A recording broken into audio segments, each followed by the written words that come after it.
trouble that if the TODAK wants to have or will be shut down. So maybe that's a win condition for the side of Evos. Well, it's about execution. It's about making sure you make that statement here. It's going about TODAK versus Evos SG in game number 3. The real question here, Merkel, you know what I'm going to say. Come on. I do, but I'm not going to fall into it. It's going to be actually Moon. Wait a minute. So low in the early stages by JPL on that Rafaela, man. This guy just so insane in the early game, but most of it coming from the damage from Sayla. Yep.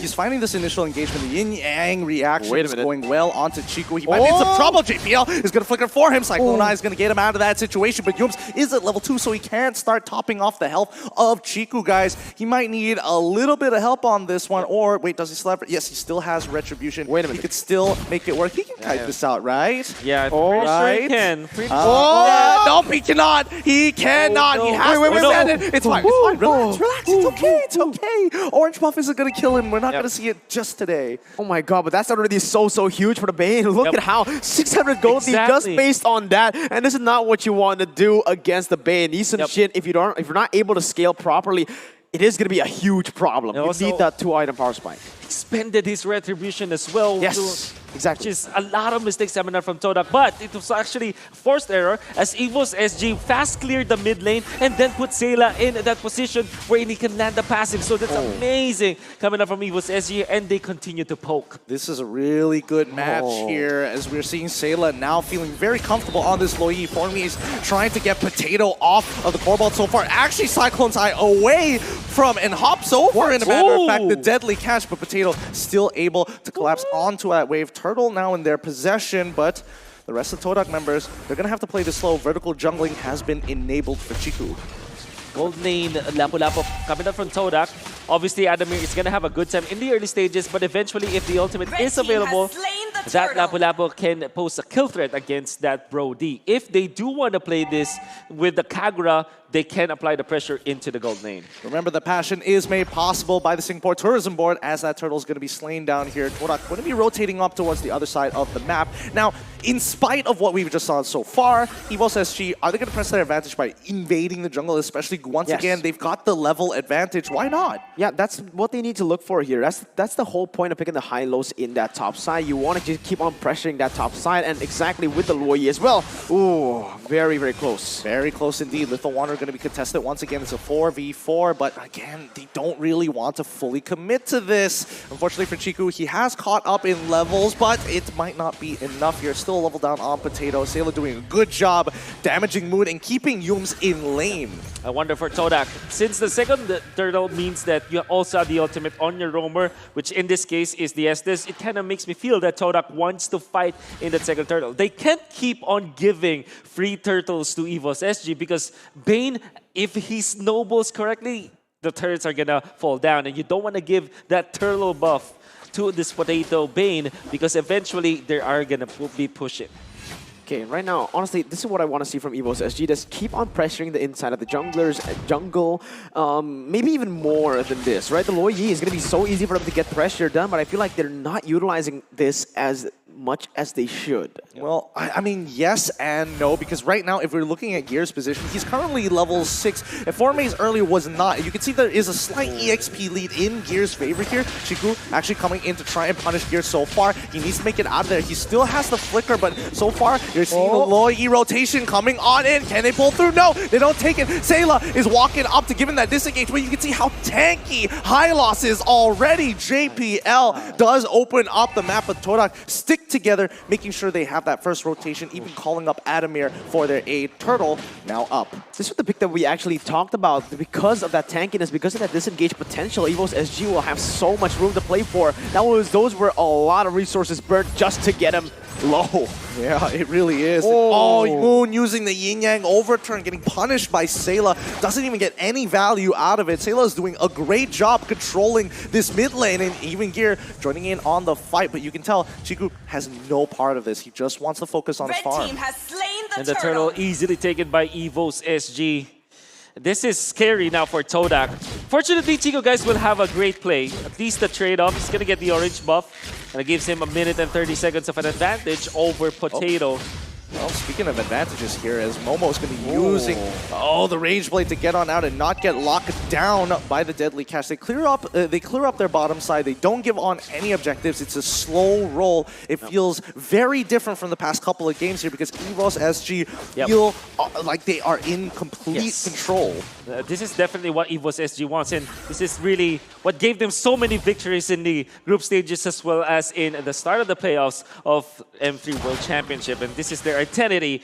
So far, they have been on track. Now here comes the play as Momo once again coming in as the bravest warrior as he tries to clear up the lane. Adamir's punishing him so far. Oh, wait, no, the turnaround. The Deadly Catch comes not through. It should be the Torn Part Memories who takes him out. First blood going over to Evos SG.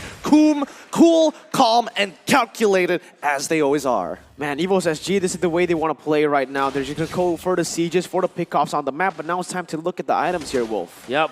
Dreaded Armor picked up by Momo. This is perfect against the physical damage component of Evos SG, but they badly need anti-heal now. Specifically because Evos SG will be running this sustain play coming out from the Rafaela and all of the shields that they get from their spells. But Gear already be able to get a push. This is why the Hylos has got a definite advantage over the Esmeralda. Not just that, even if they go for a full-on trade, I feel like the Hylos will get the dub. If you go for the clear, it's okay. If you go for the engages, it's really good. Disengages as well. It's just such a complete hero.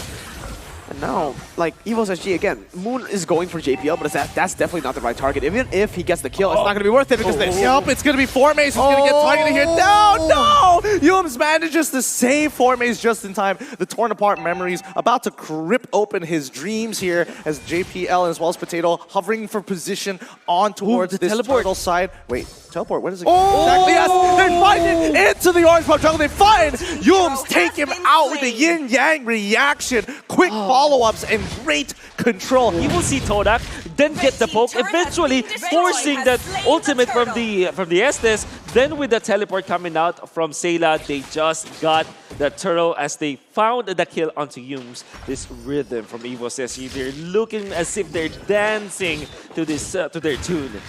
Here comes Gear once again, getting the lockdown onto Chiku. Guys, no Holy Baptism coming in from JPO just yet. Patiently holding his ultimate as Formace looks for space to give. Moon, he is getting chunked out here. He is falling behind to Sayla, who is a level up on him.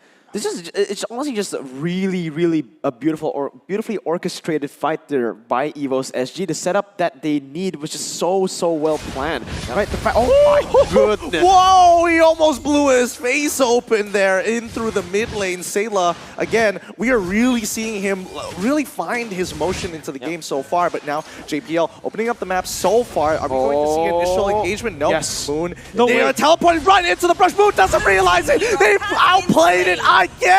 They've caught them off. Sayla with these fast diversions. It's working out so well. And even Chiku losing out his 1v1 against Adamir. Momo is coming in to look for some kind of retribution, but the Holy Baptism stops him right in his track. Deadly Catch is going to end his life. That's going to be a 3-for-0 trade in favor of Evos SG. Star Moon, he's trying to make the turnaround, but no. Gear matches the rotation. Well done for Evos SG. Still TODAK not on the board, and the fact of the matter is Evos SG, they just have the better setup overall for these fights. They're always in the position where the mid lane is clear, the top side is clear. They're able to open up the map so well with that Lo Yi diversion. But the fact of the, I think Chiku, he's not using the Mountain Chakra at the right time, right? He's just popping it randomly at some time, just opening up the map for no reason. There's no moment, like, it's not the right moment, I feel like, to be using that Mountain Chakra. Well, honestly, I'm not even going to lie to you. Even if they're using the Mountain Chakra to try and figure out where this diversion is, like, the timings of these diversions are rather odd. That's right. Because of the fact that Evos SG are always successful with pokes. You can see Sayla just popping out the dispersion as well as the rotation so that he can get the stun. Oh, almost initiating that play. Rage Blade getting on to Adamir's side. Deadly Catch is hopped over immediately as Momo is forced to move back. But Yums is holding on, but Formace cannot seem to get past JPL, and as well as Sayla. Gear waiting in the brush for his time to collapse onto anyone. He can tank all the damage in the world, but Chiku making the play on that bot side, cracks open to tier 1 for himself. This is going to be very dangerous for both teams. Nobody wanting to commit more than this.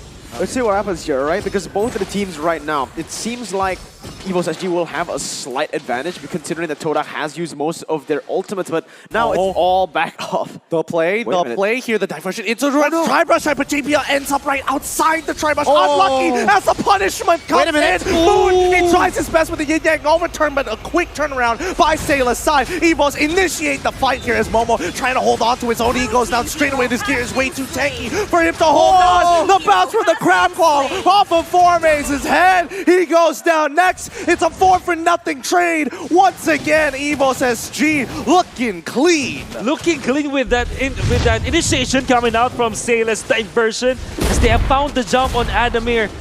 Chico, guys, unfortunately jump forward against Evos SG because he kind of feels that they have the advantages. The Lord will be taken by Evos SG. Unfortunately, when Adamir jumped into Chico, guys, Yums was not in range to pop the heal. That's why Evos SG was able to burst him down. Then eventually, Adamir just played it so well, poking in and out of the fight, so that eventually, he's gonna deal more damage to the members of TODAK.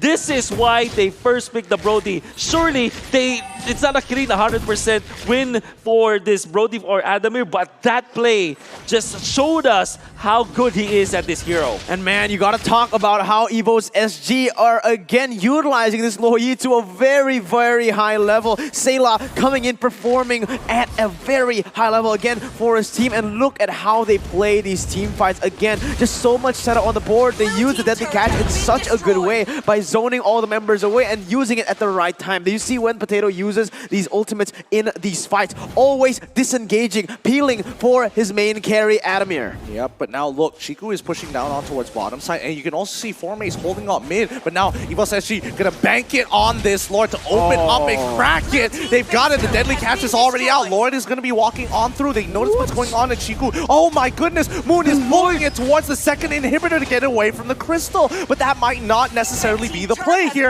as Evos SG, they're not gonna commit any more than this. They slow roll, and here we go, Moon comes in. He doesn't commit to the yin-yang overturn, but baits out Sayla's spells. No rotation or dispersion. Formaze now on the run as Evos SG wants to get his head. Even Chiku waiting in the wakes, hopefully to catch somebody else off. Adamir's got to be careful as the Glorious Pathway comes out with a deadly catch once again. They're going to crack open another inhibitor. Gear stands tall, and he will not move. Here we go. It's the initial engagement. Momo is not going to be enough as Formaze finds 4 on the falling star movement. It doesn't matter as Momo already goes down. Chiku tries to make a place. He takes out Potato. It's a double kill so far as they push forward. Gear looking for any opportunities, but Sayla having enough time of his life. Formaze cannot peel him off. It's a 3v1. Well played. It's a 3-for-2 trade in favor of Evos SG. Sayla.